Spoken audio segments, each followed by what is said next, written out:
Hello दोस्तों, मेरे YouTube channel पर सभी लोगों का स्वागत है। दोस्तों, आज का जो मेरा वीडियो है वो पार्ट नंबर 1 न्यूमेरिकल वैद्युत आवेश तथा क्षेत्र क्लास 12 फिजिक्स का है। ठीक है ना दोस्तों। तो मैं यही आप सब लोगों से यही कहूंगा कि जो लोग एकदम नोट्स बनाते हुए चल रहे हैं तो पार्ट नंबर 5 तक मेरा वीडियो जो है वो देख लें, क्योंकि उसमें मैंने कूलाम का नियम, ठीक है ना, और जो परिभाषाएं हैं वो सब समझा दिया हूँ। न्यूमेरिकल लगाने के लिए आप लोगों को कैसे कैच करेंगे, ठीक है ना, कि कौन क्या चीज है। एक तो मात्रक से कैच किया जाता है और एक उसकी पहचान से किया जाता है। तो दोनों आपको न्यूमेरिकल लगाने के लिए, दोनों आपको पहचान करने के लिए आपको डेफिनेशन पढ़ना पड़ेगा जरूर। ठीक है ना। तो 1 से लगाए 5 तक थ्योरी पढ़िए, फिर यहाँ से स्टार्ट कीजिए तो ज्यादा बेहतर होगा। अगर जो लोग नहीं करेंगे तो कोई बात नहीं, यहाँ पे पार्ट नंबर 1 डालें और क्या बोलते हैं वैद्युत आवेश। इसमें भी मैं सब कुछ बताते हुए चलूंगा, लेकिन वो उस वहां पे मैंने लिखवाता था, यहाँ पे केवल बोल दूंगा बस उसी तरह। अब यहाँ क्या है, वैद्युत आवेश तथा मूल आवेश में संबंध। क्या संबंध होता है? Q बराबर होता है N इंटू E। ठीक है ना। अब देखिए, अगर 2 नंबर में या 1 नंबर में क्वेश्चन पूछेगा तो केवल इतना ही जवाब दे दीजिए, ठीक है ना। अब आइए, यहाँ पे ये जो Q है वो क्या है? ये है आपका वैद्युत आवेश है, ठीक है ना। या हम बोलेंगे चालक का आवेश, या हम बोलेंगे चालक का आवेश या वस्तु का आवेश होता है। इसका मतलब ये होता है। अब इस ई का मतलब क्या होता है? ये आता है आपका होता है मूल आवेश। मूल आवेश। तो मूल आवेश को प्राय ई से दर्शाते हैं। इसका मान जो है 1.6 इंटू 10 टू पावर, देखिए दशमलव कभी भी लगता है वो नीचे की तरफ लगता है, बीच में मत लगाइएगा। यही संख्या में अंतर होता है। मान लीजिए अगर ये बीच में हो गया तो इसको गुणम माना जाएगा, और दशमलव नीचे लगता है तो उसको दशमलव माना जाता है, ठीक है ना। आप कैलकुलेटर में देख सकते हैं, उसकी वैल्यू जो है निकलता है हमेशा नीचे में निकलता है। तो 10 की पावर -19 ये हो गया कूलाम। अब देखिए, इसका भी मात्रक कूलाम होता है, इसका भी मात्रक कूलाम होता है। इसका भी वैल्यू वही होती है, इसकी भी वैल्यू होती है। कैसे? अब देखिए, यहाँ पे जब हम पढ़े हैं धारा I बराबर Q अपान T। Q क्या है? ये भी तो आवेश है, ठीक है ना। ये क्या है आपका? ये आपका समय है, यानी प्रति एकांक समय में, ठीक है ना, बहने वाले आवेश की मात्रा को हम क्या कहते हैं? विद्युत धारा कहते हैं। अब देखिए, यहां से इसकी वैल्यू को Q कर लिया गया है। अगर हम इसी को समीकरण नंबर 1 मान लें, ठीक है ना, इसलिए यहाँ Q लिया गया है आवेश को, इसलिए आप मूल आवेश को E माना गया है। तो यहाँ देखिएगा, अगर हम चलेंगे क्या कि कैसे सेम होते हैं मात्रक और वैल्यू। अगर लिखेंगे समीकरण 1 में n बराबर 1 लेने पर लेंगे तो Q बराबर n के जगह 1, इसकी वैल्यू होती है इतना total 1.6 into 10 to power -19 coulomb, ठीक है ना। यानी इसका गुणा 1 में करेंगे तो Q का भी मान वही तो होगा 1.6 इंटू 10 टू पावर -19 कूलाम, ठीक है ना। तो दोनों का मात्रक और वैल्यू सेम हुआ कि नहीं हुआ, ठीक है ना। अब देखिए, इसीलिए माना जाता है यहाँ पे, यानी जो Q है और जो E है, दोनों का मात्रक वो आपका होता है कूलाम, ठीक है ना। दोनों की वैल्यू होते हैं 1.6 इंटू 10 पावर -19 कूलाम, ठीक है ना। तो चलिए, इसका स्क्रीनशॉट ले लीजिए आप लोग।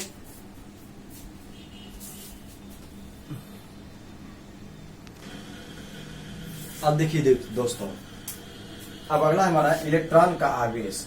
जो इलेक्ट्रॉन का आवेश होता है वो -E के बराबर होता है।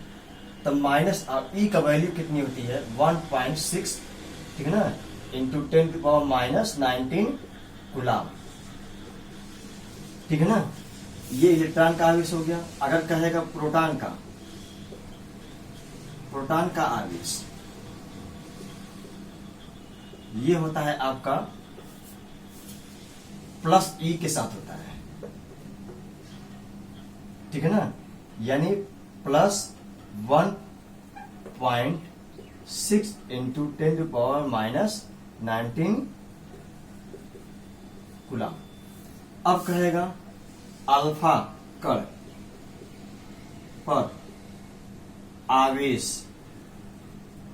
जो होता है वो 2 इंटू ई के होता है।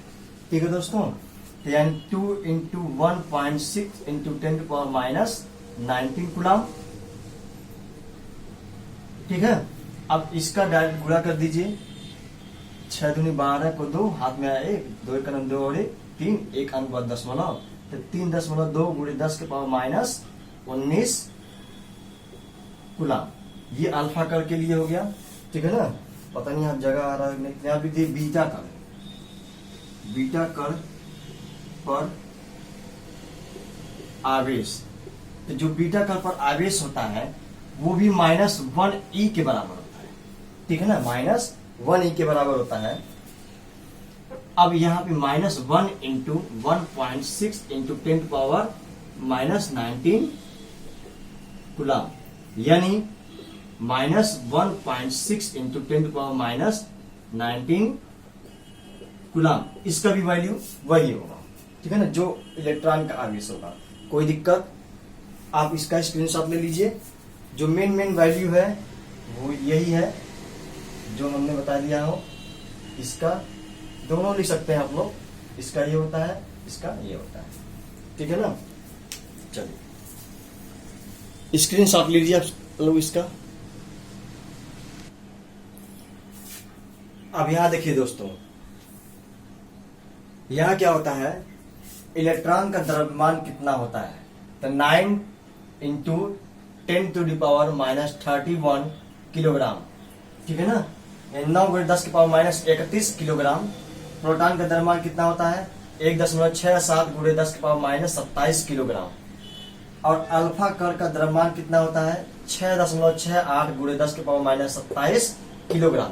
ये सब आपको वैल्यू याद रखने पड़ेंगे क्योंकि आपका न्यूमेरिकल में यही सब यूजफुल होगा। ठीक है ना, अब इसके आधार पर मैं बताऊंगा कूलम के नियम पर आधारित कौन क्या चीजें हैं। पहले इसका स्क्रीनशॉट ले लीजिए।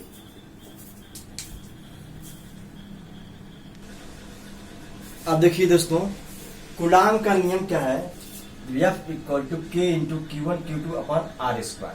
ठीक है ना, जहां जो F क्या है, बल है, इसका मात्रक क्या है, न्यूटन है। ठीक है ना, Q1 और Q2 क्या है, इसका मात्रक आवेश है, ये इसका मात्रक क्या है, कूलम है। R क्या है, दूरी है। अब इसका मात्रक क्या है, मीटर है। अब K क्या है, K आपका कूलम नियतांक है। ठीक है ना, K क्या है आपका कूलम नियतांक, इसका कोई मात्रक नहीं होता है। ठीक है, नियतांक का कोई मात्रक नहीं होता, कोई वैल्यू नहीं दिया। क्यों, क्योंकि ये सब अगर सारे का मात्रक रख कर कीजिए तो इसका वैल्यू क्या हो जाएगा, कट जाएगा, सारे मात्रक, कोई मात्रक नहीं बचेंगे। इसलिए अब यहां से देखिए, इसका स्क्रीनशॉट ले लीजिए आप लोग। ठीक है दोस्तों, तो चलिए अब हम बताते हैं एक एक करके।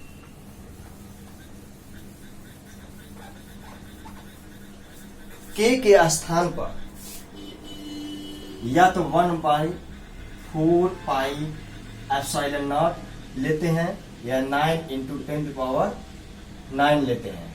ठीक है ना, अब देखिए, अब इसके K के स्थान पर अगर वैल्यू हम यही रख रहे हैं तो 1/4πε0 into Q1 into Q2 / R²। अगर हम टोटल केवल इसका वैल्यू रखें, इसका मात्रक निकालें तो क्या होगा, आप जानते हैं कि इसका गुणा इसमें करेंगे बट यही आएगा, और फिर इसका गुणा इसमें करेंगे तो ये चीज चला जाएगा। मतलब कि ये आपका ε0 हो जाएगा, तो 1/4πF हो जाएगा इसके स्थान पर। ठीक है ना, कैलकुलेशन आप लोग कर सकते हैं, मैं तो कर ही दिखा देता हूं मैं। चलिए, इसके बटे 1 मानेंगे, इसका गुणा 1 में करेंगे तो यही हो जाएगा Q1 इंटू Q2 / IF / 1 हो जाएगा। इसका गुणा इसमें करेंगे 4πε0 इंटू R²। ठीक है ना, अब जब तिर्यक गुणा इसका गुणा इसमें करेंगे, इसका गुणा इसमें करेंगे, तो यानी F गुणे 4πε, ये सब गुणा में है, गुणे R² बराबर इसका गुणा इसमें Q1 इंटू Q2। अब ध्यान देखिए, जब केवल इसका वैल्यू निकालेंगे तो ये सारा चीज, ये चीज और ये चीज कहाँ जाएगा, नीचे की तरफ जाएगा।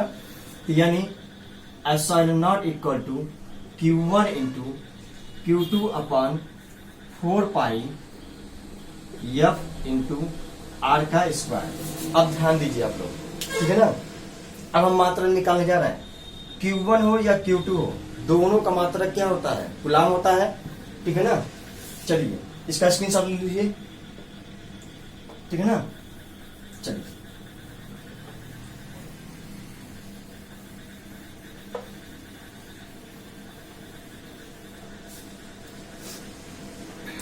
एप्सिलॉन नॉट का निकाल रहे हैं, इसका मात्रा क्या होता है, कूलाम।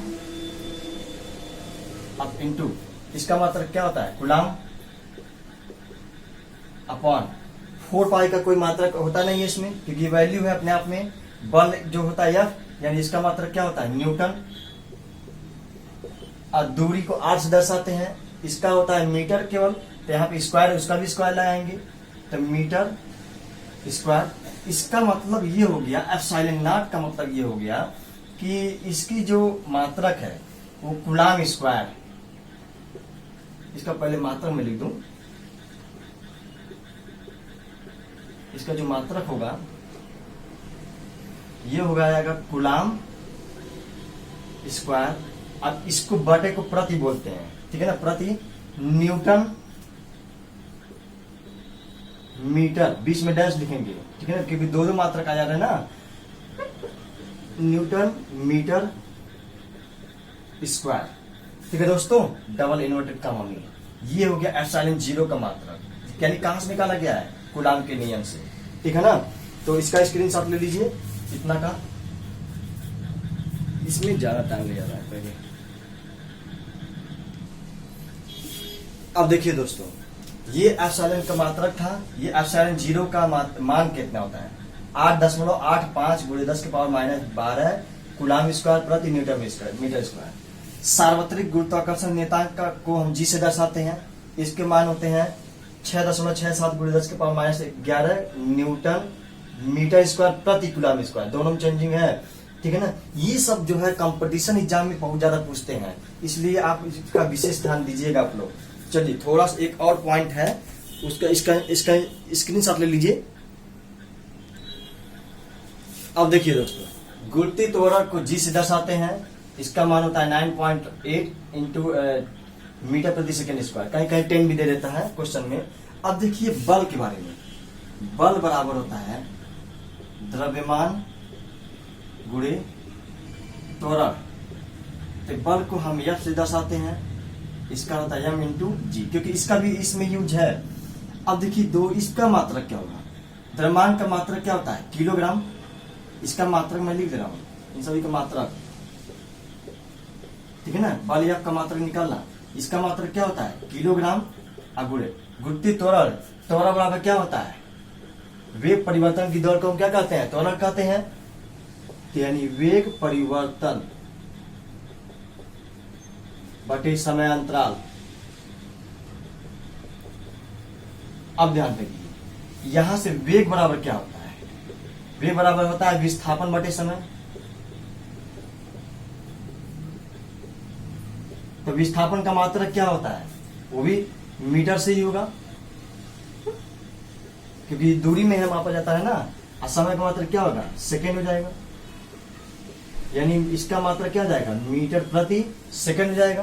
तो यहाँ पे देखिए, ये मीटर प्रति क्या हो जाएगा, सेकेंड हो जाएगा। और समय अंतराल का मात्रक क्या होता है, इसका भी सेकेंड होता है।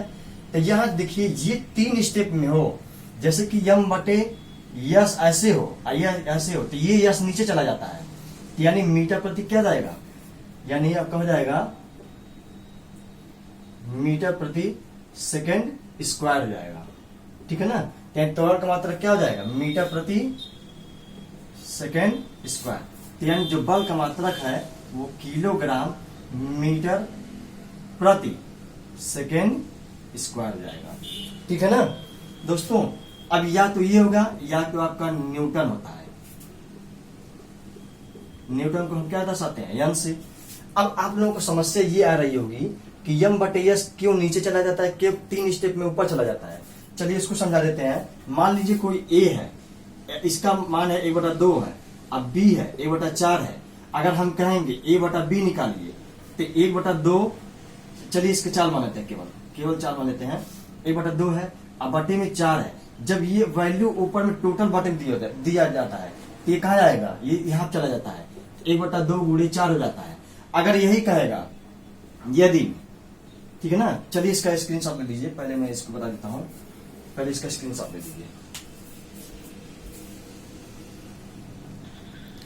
बस कॉन्सेप्ट के लिए मैं बताऊंगा, यदि a बराबर 2 है, अभी का मान इतना बटे में है, तो यहाँ पे बटे में हो जाएगा। तो इस स्थिति में ये कहा जाएगा ऊपर, यानी 2 गुणे 6/1 यानी 6 दूनी 12। ये तो कॉन्सेप्ट था केवल। तो चलिए अब आगे अपने सवाल की तरफ आते हैं। अब देखिए दोस्तों, आवेश पर आधारित प्रश्न, मेरा पहला क्वेश्चन जा रहा है इस पर। एक धातु के टुकड़े से कितने इलेक्ट्रॉन, अब यही पहचान करना है आपका। तो यहाँ पे लिखेंगे ज्ञात है या दिया है, ठीक है ना। ऐसे हेडिंग डाल के लिख लीजिएगा आप लोग, बोर्ड पेपर में भी आप लोग यही कीजिएगा। यानी इलेक्ट्रॉन को किससे दर्शाते हैं,